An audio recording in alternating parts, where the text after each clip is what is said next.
Today's lecture for Introduction to the College Experience focuses on Chapter 2 in our textbook, The Wise Choice Process. Each day we have many different opportunities, many decisions, many choices to make. And those choices will greatly affect what will happen in our future. What choices we make today affect our future outcomes and experiences. So think about how you currently make decisions in your life. This morning when you got up, you had to make several decisions that were probably simple for you to make. Whether you were going to get out of bed on time, what you were going to wear, all of those were choices that you had to make today. But when you make big decisions, how do you make those decisions? Is there a process that you go through, or do you just take whatever option comes along? After thinking about how you currently make decisions in your life, is there anything that you could do to make better decisions or improve the quality of those decisions that you make?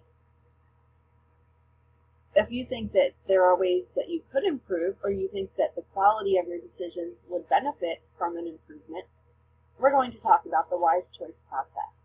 That is a process you can use to help you make better decisions and better choices. Using the Wise Choice Process is one way that you can improve the quality of the decisions that you make. This is one way that can help you be responsible for the things that you experience in your life and also the outcomes of your choices that you will experience every day. So using this process is one way for you to improve the quality and therefore improve the outcomes and the experiences in your life to help you reach your goals and your dreams. So this Wise Choice Process has 6 steps, and it helps you make better decisions and create the life that you want. It helps you reach your goals and your dreams. Step number 1. Step number 1 asks the question, what is my present situation? So examining where you're at in your life right now and what is the situation that you are currently in. Step number 2 asks, how would you like your situation to be? So if your present situation is that you were late for class today, then maybe you would like your situation to be that you were not late for class. Step number 3, what are my possible choices? So what could you change? What are some things that you could do in order to help prevent you from being late in this example? Step number 4 asks you to list what are the likely outcomes of each of those choices. So if you wrote down 3 different possible choices for step 3, you will have 3 different outcomes for each of those choices.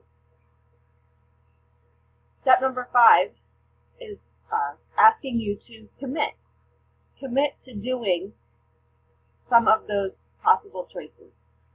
So maybe one of your choices was that you would set your alarm clock 15 minutes earlier. And in step 5, you will commit to doing that or whatever other choice you choose. And step number 6, which is often forgotten but very important, is when and how will I evaluate my plan?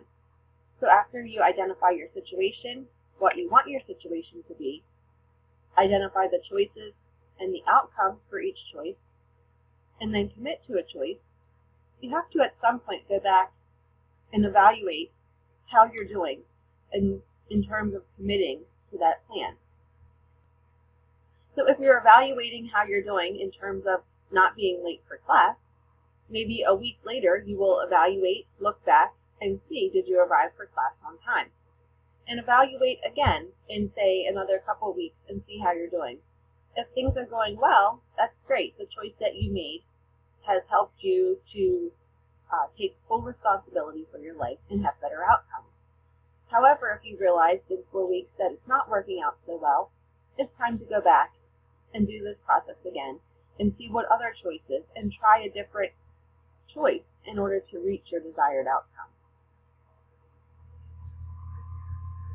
So the activity that we're going to do on the discussion board is to think of a problem or a situation that you are in right now. And you're going to write out the first 3 steps of the Wise Choice Process. Step 1, your present situation. Step 2, what you would like your situation to be. And then step 3, what are your possible choices? And then you're going to seek some feedback from these first 3 steps.